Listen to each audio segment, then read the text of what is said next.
Good morning. I'm Stephanie Harden. I'm from DCNC, and I want to welcome everyone and thank you so much for taking your time this morning to join us. I know everyone has a busy schedule, and it's so important that cybersecurity is taking such a topic. Good morning. And so it's fantastic that you've made this a priority. It was one thing when your whole workforce was within eyesight in your office space and using company machines. It's a whole different ball of wax when they're geographically diverse and spread out around the city, sometimes around the planet. And so you can't really keep an eye on what they're doing, and they may be using personal devices to access company resources, so cybersecurity becomes even more critical. With October being National Cybersecurity Awareness Month, we thought it was a great way to wrap it up with this special live event to take a look at what's going on in the world of cybersecurity. And the cyber threats are real and they are scary, but like most things, when you've got enough information, you can protect yourself, and that eases that fear. So let's take a look at our agenda for today. We've got Todd Sizer with us from ConnectWise, who's going to give us an overview of what you need to be aware of when it comes to the current state of cybersecurity. And I've asked him to give us his top 5 things to be aware of that put your system at risk. We also have on the phone with us Lynn Davidson from the Ridley, McGreevy and Winokur law firm, and they've just completed a phishing simulation campaign and end user training. The phishing campaign is part of some end user training, and we'll be talking about why they chose to intentionally send their staff phishing emails. And then we'll be talking with Jeff Linval, and we've also got Derek Burnham on the call with us from DCNC, and Jeff will be sharing with us what DCNC's approach to cybersecurity is, and Derek's a familiar face to many of the people in attendance. We're planning on leaving some time at the end for questions, but you can type your questions in the chat box on your teams, and we will make sure we get those answered. If we end up running out of time, because everybody's got a lot to tell you about cybersecurity, so we may run a little short on time, and we don't want to take up too much of your time, but we'll make sure those questions get answered. So we have a lot to talk about in 30 minutes. And so let's get started. First of all, Todd, can you tell us a little bit about yourself? And thank you for joining us today. And if you can share your expertise, and we'll get started with the scary stuff. Yeah, the scary stuff. It truly is too. So first of all, Stephanie, thanks for having me. Everybody from the DCNC team, appreciate the opportunity to talk to you and your customers there. What are we seeing? My background, there's a lot. So been in the cybersecurity industry for several years now with ConnectWise, and doing a lot of work with the Security Operations Center team, but specifically helping our partners develop an overall security program to make sure that risks are being addressed, vulnerabilities are being discovered, and what is the plan to put in place to protect ultimately the small to medium-sized business market, so you're not exposed to that risk, and we're going to minimize and mitigate risk as it occurs. So I've been doing this several years, and whether it's healthcare companies, financial companies, you name it, manufacturing across the board, everybody has their own unique set of consequences situation and the consequences that come out of that. So it's important to design a customized program for whatever your particular areas are. So what we're seeing in this day and age, I mean, to say that 2020 has been an interesting year, I think is an understatement of all time. From our security operations center standpoint, in 2019, just to kind of put things in perspective for you, in 2019, our team responded to 1.25 million threats, a little more than 1.25 million. We hit that number in 7 months of 2020. A lot of reasons for that. For one, there's historically been a rise in the number of cyber attacks that are occurring. This year was no exception, and then it was amplified because of the whole pandemic situation. And we'd love to say that you know, the criminal cyber underground that is out there doing their dirty work, you know, maybe had some empathy and felt bad for what's going on, but nope, they ramped up their efforts. They actually escalated the numbers and types of attacks that they were doing. Probably one of the meanest ones, I think, was a COVID map that, you know, you could go to a website, look in, you know, put in your zip code and find out the number of cases and so forth in your area. That was a very, very popular page that people went to. Yeah, it was malware. So I mean, a lot of people got messed up in that too. So yeah, we're seeing just the work from home environment. You know, a lot of new exposures coming in from that because people just aren't protected at home like they were in the office. But that's the main things right now. Like the increase in the number of attacks and the excessive vulnerabilities or weaknesses that small to medium-sized businesses have because of their change in the workforce and mostly work from home. So I think that's from a landscape perspective what we're seeing. We always see you know, cycles of certain malware strains being popular at certain periods of time, you know, and when they, you know, become common again, we deal with them. But yeah, it's just a never-ending battle. So it's Great. definitely what we want to help you out with. So. Awesome. Thanks. Yep. And you sent me a fantastic slide that has some questions that has for business owners, office managers to start asking themselves. And so I'm going to throw that up there. If you'll kind of talk us through those questions, that would be, I think that would really help people start thinking about what's next. Yeah, I mean, because if you're running a business, right? Whether it's medical, legal, financial, manufacturing, you're running a business. Like the priority of and the goal of your organization is not necessarily cybersecurity, but therefore you probably don't know what some of your the things to ask or the things to look out for. So yeah, Stephanie, if you want to build out that slide and, you know, we'll just kind of hit these out one by one, that would be great. So, you know, access levels, well, people being able to log in, not only to systems and machines, but what about the data and the folders? Does everybody have access to everything? Probably not a good idea, right? So, you know, knowing how to build that out and manage it, creating permission reports to let you know who has access to what devices, and not only setting that up initially, but knowing from a monitoring standpoint, are only those people accessing what they should be, or are outside people getting in as well? The connections you use. This is huge right now for work from home because, you know, the cable companies that give you a free Wi-Fi router to get in, they try to make it quick and easy to set up and simple to connect.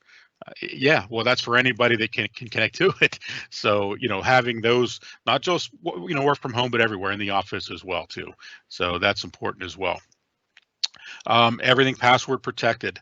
You know, that's kind of a no-brainer there, being password protected, but the problem is people use the same passwords for everything. They're very open with what their passwords are. They use the same passwords from one application to the next, right? They never change their passwords. And sometimes you reuse a password that you've used in the past. Those are all horrible password hygiene policies. So, you know, having password protected and knowing the right way to do it. Automated backup programs. Yeah, having backup, you know, in the past, backup was like, yeah, it's probably a good idea. We should back up our data. Now it's just a foundational item of what you absolutely should be doing. And then I would say have a process in place to manage those backups and make sure they're accurate. And then in the end, you have to follow the rules, right? So you have to follow whatever your compliances are, whether it's HIPAA or PCI, which is a payment card industry, the NIST framework. What is the compliance? What is the guideline that you have to adhere to, and are you meeting it? Or are you checking off all the boxes you need to be?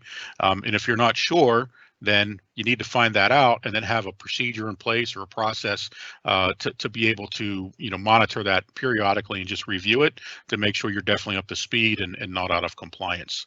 So there's a lot of questions that come out front, that can help get answered by doing an assessment, finding out, are you doing the things you should be? What should you be doing? What are your gaps? What are your vulnerabilities? And then from that assessment, devise what the plan is moving forward, to close up those vulnerabilities so you're less of a target to a cyber attack. Great. So, I think those are perfect questions that really get people thinking. Like I said in the beginning, I kind of asked you for your top 5 threats, and you gave us not only the top 5 threats, but you also gave us some really practical solutions. So I'm going to roll on through those slide deck, that part of your slides. If my computer, there we go. And those hidden threats that are putting everybody at risk. BYOD, huge. Probably everybody that is on this webinar today is using, you probably might even have it in your hand. Maybe you're joining this webinar from your phone, right? Mobile devices, whether it's a phone, whether it's a tablet, that's a huge security risk right there. So it's easy to get into those machines and sharing data. But how do you protect them? And there is special tools that you can use. For one, Stephanie, if you want to show on the next slide, the solutions, there's something called mobile device management. So MDM protection is a great way to monitor those mobile devices. And I really want to point out too, in addition to mobile devices, that whole work from home. I mean, it's still going on. I'm at home. I think everybody presenting today is maybe from home as well, right? Just looking at backgrounds, I think probably we all are. You don't have the same protections at home as you do when you're in the office and behind the firewall and stuff like that. So the BYOD that has been growing and growing as a security concern over the last few years is amplified even more this year when you just look at the work from home vulnerabilities that people has as well. So, what mobile solutions can you put in place with MDM, but then also endpoint protections that you can put on your, laptops and devices that you're taking home with you as well. Or, as you travel, maybe you're a remote worker permanently, you need to have that added protection on your endpoint there, just as much as you do when you're actually in the office and behind those walls. Now, the second thing we're seeing is with backdoor vulnerabilities. Outside access, we're seeing a ton of this at the Security Operations Center team. There are, you probably heard of brute force attacks. We're seeing just people going even to a website where there's a malicious URL, which downloads a RAT, which is a remote access Trojan, and is literally giving a backdoor access to an outside threat actor that is connecting your machine to a C2 server, which is a command and control server or a CNC server. So, and you might not even know that it happens, right? You visit a website and you don't see anything on your screen, but behind the scenes, there was something that was downloaded, installed onto your machine that now gave a free look into your machine from somewhere halfway around the world or the country or wherever, right? Wherever that threat actor happens to be. And they might not do anything at all except watch you, right? The average time within an environment is like 187 days, right? So they're in there. They're watching what you do. They're watching all your key clicks. They see what bank you use. They see what your passwords are. They see what important data you have. So having backdoor vulnerabilities is huge, but the key is what do we do about that? What's the solution for that? So yeah, firewalls are great to prevent that in the first place, but if they get through a firewall, if they use some other means that gets around a firewall, we want to have visibility and to know the log activity on those machines. So when there is a threat actor that actually gains access to one of your machines or your overall network, we target it. We see it. You know, in other words, security is about layers. So firewalls are great, but we want to make sure that if someone breaches that we have other tools in place to provide protections for that and visibility into it. So backdoor is definitely an issue. Third thing I think I'm going to bring up today is privileged users, right? And two pieces to this. One is getting it set up properly in the first place. Who has credentials? Do you have local credentials on your machine? Do you have credentials to the entire network? If you have local credentials on your machine, are they read-only access, or do you have admin rights to your local machine? Right? Because if you do, and someone has now compromised your local machine, and you have admin credentials, they got you. They can do anything they want on your machine, and once they're in there, they can spread laterally to other machines within your company's network. So maybe you were the weakest link, you were the one that left your window unlocked, and now they're in the entire house because of something that had to do with your user account. So we want to make sure that the privileges are set up properly in the first place, the appropriate levels are there, training and educating the employees to know what to look for and what they should or shouldn't be doing, and then also monitoring any changes to those permissions. So, there's tools in place that can be used to do that, whether it's layering passwords, having the monitoring that takes place and so forth. And we're not just talking about your Windows, passwords and credentials, but even for your email instances and stuff like that too. If you're using Office 365 or G Suite or whatever your email program of choice is, make sure the permission levels are there and the monitoring is there as well. So backups. Backups. Some people are like, oh, I have a backup solution in place. Do I really need cybersecurity? A backup is not security. Backup is what you have to implement when your security, your security protections fail, right? And you have to revert to backups. Everybody has backups nowadays, or you should. I mean, if you don't, where are you at? It's not, 2002 anymore. But backing up your data is critical. But then I would also throw this in, make sure you have a process in place to monitor the success of those backups and the accuracy of those backups. I have a horrible, we had a situation, it was down in the Atlanta area. It was one of our partners that had a prospect come to them and said they just, they were having issues, they wanted help.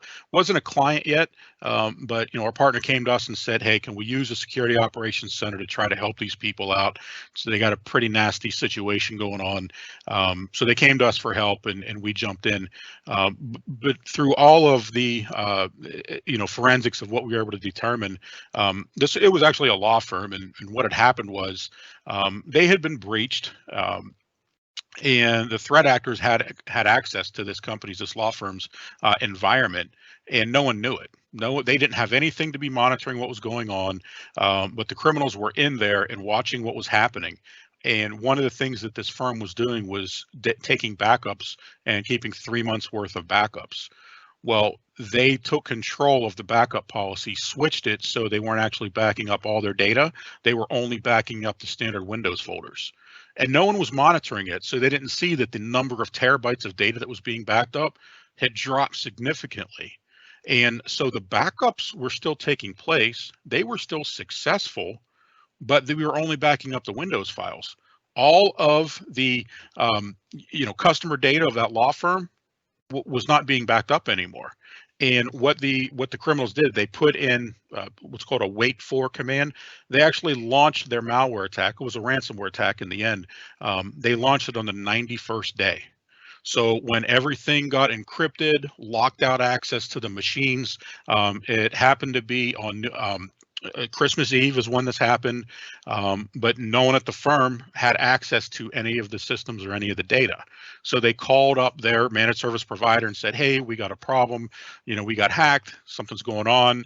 Can we spin up the backups over the holidays here so we can, take care of our clients and go to court next week?"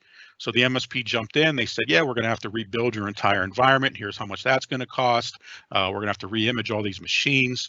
They went to the backups, garbage. Nothing there in the backups but the Windows folders. All of the client data of that law firm, gone. Nothing there, because they were only keeping 90 days worth and they were backing up the wrong stuff. So it was really a pretty nasty situation, but we helped them with that, got them back up and running. But you obviously want to avoid situations like that too. So never just rely on backups either, but it's definitely a piece of the overall equation. So compliance. So this probably applies to a lot of you, maybe not all. There's a lot of boxes to check when it comes to compliance. Again, I mentioned like PCI and HIPAA, the NIST framework and so forth. Do you even know what your compliance needs are? Right? Like what are the things that you need to be doing from an IT perspective and from a security perspective to do that? So all those demands have special needs. So knowing what the proper safeguards are, putting those actions in place, whether it's a SIM monitoring tool, collecting logs. Do you need endpoint protection? Do you need to have security operations center, watching things 24 hours a day, 7 days a week? Do you have to do assessments? Do you have to do end user training? I mean, each compliance has their own set of rules, but you need to know what those rules are that are required and then be able to provide those things. So network assessments, employee training, some of the things that you see here. So that's all. You need to know what you have to be doing and where you're at right now. I liken it to like going to a doctor, right? Maybe it's a regular checkup. Maybe you have a few symptoms, but go to the doctor, do the exam, check your weight, check your blood pressure, do some blood work, get that assessment done. Know what not only the things that might be wrong for you right now, but also know what the potential things that could be wrong, whether it's your health or your technical health. And then put the plan in place and say, here's what you need to do going forward to make sure that, you're not going to run into particular threat possibilities in these areas. And the things we've identified now, let's make sure we close those gaps. So it's overall, like these top 5 areas are huge. Definitely want to be thinking about those right now and knowing where you stand with any of these items. So that's it's kind of the beginning piece, and I would address these first. So let's see. Thank you, Todd. Yeah. That's great information, and that's a lot. And you packed a lot into a short amount of time there. But yeah, I could talk for hours. Stephanie, yeah, I could talk for hours. Yeah, we could have given you your whole hour-long presentation here, and but we do have Lynn Davidson on the line with us, who is with a law firm here in Denver, and they're one of our clients, and she just recently ran a campaign with her employees. And so we want to say good morning, Lynn. Are you there?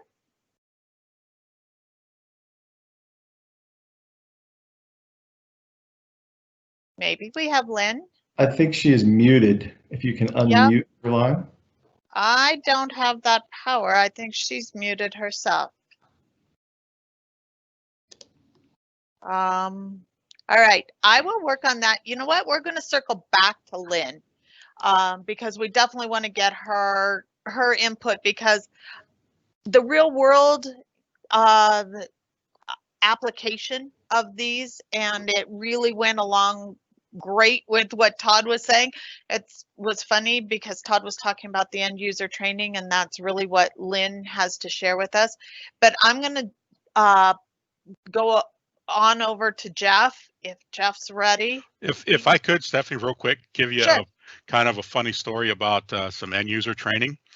Because we could talk all day till we're blue in the face about technology, right? There's a lot of great technology solutions out there, but at the end of the day, 93% of attacks are because of a weakness in the human firewall. Like your technical firewall, great. Your endpoint protection programs, great. Your log monitoring, great. Security operations center, great. But if you got an employee that just randomly clicks on any email that comes in or goes to any website that they want to go to, that's the scary part. And that's where the human firewall, as we call it, is the weakest link. And with security awareness training, you can do that ongoing. A lot of places do lunch and learns, have like a 15-20 minute session over lunch, but then wrap that in with sending out phishing simulation emails. So you tell those employees, and a lot of times what we see everybody do is send a phishing simulation email to all the employees of the organization first, and they don't know it's coming. And they get that email, they open that email, they click a link in that email, and they have to renew their password or something. And like, wow, that's someone that is so naive, so vulnerable. Like, that's one of the weakest people in my company that actually does that. So when you do the phishing simulation campaigns, you're finding like a baseline of the knowledge level of where those employees are. Give them a lunch and learn, tell them how to spot suspicious emails, what they should be doing with them, and then make it fun. Make it a game and say, hey, I've seen some that will send out a phishing simulation email and then have a lunch and learn. And during that, say, does everybody recognize this email? And people in the room will be like, I knew that was fake. Oh my gosh. I deleted that when it came in. And other people are like, oh no, I opened that and I typed in my password. Like, am I fired? Like, what did I do? So, but what's happening is you're building that awareness in their minds. So going forward, they're paying more attention to not just randomly clicking any email and attachment that comes to them, right? They're thinking about it first. Like, could this be a threat? So you're building that awareness. So awesome. And thank you for sharing that with us, because that's a lot of what Lynn was. Hopefully we can get her unmuted. She's in it looks like she's on our participant side because she was having some technical difficulties with camera. And so she called in and we're not getting her unmuted. So I'll keep working on that. But in the meantime, we've got Jeff So Jeff, DCNC works with companies all over the Front Range area, and we've got some companies that are not necessarily in this Denver area at this point, and we work with companies like Lynn's all day, every day, to help secure their data. What should their step one be? Well, looking at the list, most of the people who are on this call are current clients. There's a few new people. But for step one and for DCNC, it's what we call our basic essential, which is complete care in our world. And so for anybody listening who's not on complete care, it's something that you should inquire about, because we consider that our essential have to have. So if you're not on complete care, you don't know you're in complete care, just call. We'll tell you what exactly your services are. And we do a complete analysis so you can see what you had and what complete care offers, and we go from there. So basically that's step number one. Okay, so once they meet step number one, what is DCNC's approach to cybersecurity? It's a kind of a big subject, isn't it? Because there's a lot of stuff out there. Obviously, everybody knows that security is becoming more and more relevant. Todd, obviously, if you didn't kind of get the clue that there's a lot involved in protecting your organization, really thoroughly protecting it. So even if you have that what we consider basic essentials of complete care, there are many, many steps above that you can take or add to. Derek Burnham, who's on this call, he taught me a great analogy, which he said, security is like an onion. It's all about the layers. So if you think about a little bug trying to eat into the core of the onion, he's got to go a long way through a lot of different layers in an onion to get to that center and actually kill the onion. So that's really what security is all about. The more layers that you have, the harder it is for the criminals or bad guys to get in. And then, people say, well, how do you figure that out? Well, Todd kind of alluded to it. It's all analysis and data, right? So DCNC would come in and we'd look at every area of your network and business. Remote access obviously is a huge one right now with the pandemic.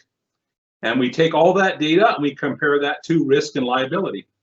What is your risk and liability if you get penetrated? And then we bounce that off of your budget and say, okay, based on where you're at right now, the budget has to affect that, right? Because you can't just buy everything in the world to protect yourself. It'd be nice, but it's not a reality. So we measure all those things. The biggest component of that is that network analysis, right? So what does that network analysis do? If you just get all down to the bottom line of all that technical stuff Todd was talking about, it's basically identifies your security gaps. So that's really the most important thing, is not where you're strong, but where you're weak. And so that's what that does. It gets those, and then we take and we, in the background, we consult you guys and we say, okay, well, what security solutions would fill the gaps? It's really that simple. And each security solution that's added to your network adds another layer and another layer and another layer. So worst case scenario, at least add something. That's how I always look at it. Some people are driven by compliance. Todd already mentioned it. PCI, HIPAA.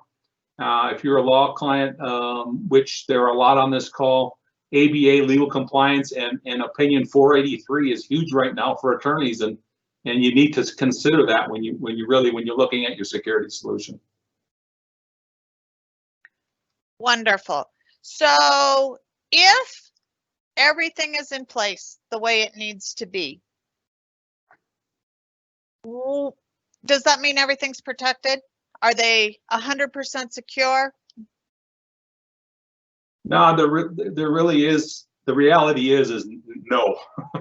That's a sad truth. You could have the most security in the world, because, you know, the primary component of good security obviously is being proactive versus reactive. If you're reacting, you've already lost, and the people are in. And you need 24/7 monitoring. You need a security operations center, which Todd mentioned, a SOC. And you need human people that are actually watching all that data, watching all the attacks, and able to actually do something about it at the exact time of the attack, not find out about it from a little later because you've lost the case already, and now you're going to pay big bucks. So you need to get ahead of the game. And despite the fact that we have all the security and you have the advanced security and everything else, Todd already mentioned it. You're stealing my thunder, Todd. Really, I mean, you're stealing my thunder. The human factor, right? Sorry. Yeah, we're never going to get away from the fact that humans make errors. And if you look at a statistic, it's kind of shocking. 90% of data breaches in 2019 were caused by human error. Somebody basically got an email, they clicked on it, and boom, the enemy got in, and now the attack began, and there you go, right? So we talked about dealing with that human factor, right? How do you deal with that? Well, that end user security training is a great one that we offer, and we work into our security solutions. Live Instructor are web-based. Phishing campaigns, test your users. You know, if you don't have an HR policy that includes a requirement for security, you may want to consider it, because employees need to know that they need to not only take security training, but they need to do well at security training, and may need to retake security training, right, to protect your firm, because it's huge liability and huge risk, reputation risk, even especially for law firms, which there's a lot of you guys on here. If a law firm loses its reputation, it's really hard to recover from. It's even sometimes more difficult than the actual data security risk itself. And then there's other things like dark web monitoring and multi-factor authentication. They're just all different types of solutions, but we have to look at your entire environment, analyze all that, and then figure out what the best thing is to do. So I'm going to wrap up because we're over time here. I can see we have a few other things to accomplish. We really feel strongly about this. This is not a really matter of if, but you must, is kind of how we look at it. At least look at the analysis, because that's what's going to tell you what your risk factors are. Because we believe so strongly in this, we'd like to offer you a 10% discount to anybody listening. So if you call up and schedule a time to just talk about these things, if anything comes out of that you feel is necessary and we feel is necessary, you're going to get a 10% discount on those services. So with that, I'll pass it back to you, Steph. Thank you, Jeff. I'll put up a slide. We'll have a slide at the end with our contact information on how to get in touch with our security team for that discount and any further questions. But I think we do have Lynn has successfully gotten back in to talk with us. So I'm going to kind of turn it over to her. And in a nutshell, Lynn, what made you decide to talk to DCNC about a phishing campaign, running a phishing campaign with your employees? Derek had approached me and Jeff as well. And, it was just interest to see if our prior communication and education with our firm had taken root. So, I thought it would be interesting and fun to see if anybody, was hooked by the bait. So what'd you find out? I was really proud of our entire firm. Not one person clicked on it. A couple people opened it, but nobody dove deep. That's fantastic. That means you've done your job well as far as training them on the front end. So given that, if you've got nobody that dug deep into it, and I think you shared a story, even people were sending you messages saying, hey, is this for real? And so that's a great strategy. I mean, they have some strategies on how to deal with an unknown email like that. They don't just click and go. But Correct. Where are you going from here? What's your next step? If everybody is pretty solid, what is your plan going forward? Well, I don't think you let your guard down. I think I would like to continue with DCNC and some additional, maybe a little more difficult phishing games, if you want to phishing call campaigns, it. yeah. Campaign, yeah. And the first one wasn't extremely difficult. I didn't think, but let's continue it and let's not let our guard down. And then even the individuals that sent the first one to me saying, is this a scam? I want to have one-on-ones with them, thanking them first, not for clicking on it, but secondly, how about not forwarding even those? Just recognize it and delete it. Great ideas. And I think that's valuable for people on the call to hear because like we've shared, we have several of your colleagues in the legal industry that were tuning in today, as well as people that's not just a legal issue, but it's certainly a real life situation, because webinars like this, we tend to hear the why do something and all the scary stories, but when it's somebody and something local and a real world situation, it makes it real and it makes it even more valuable. So thank you, Lynn, for working so hard to join us today. I know it was a challenge. I'm sorry we had so many issues, but glad to help out. I appreciate it. And for those that are on the call, I want to go ahead and put up our contact information for DCNC. We will we have recorded this webinar, and you should be receiving an email from either myself or from Jeff in the next day or so that has a link to where this webinar is. If you want to go back and revisit any of the topics, it'll be out there. And thank you so much. Thanks for hanging in an extra 10 minutes. I think we could have gone an extra hour with all this valuable information, but that's kind of going to be Jeff and Derek's job, is to answer those questions for everybody when they get you on the phone and get you in a meeting to talk about how we can best help your company stay safe. So thanks, everybody. Have a wonderful day and happy Halloween, and stay safe out there.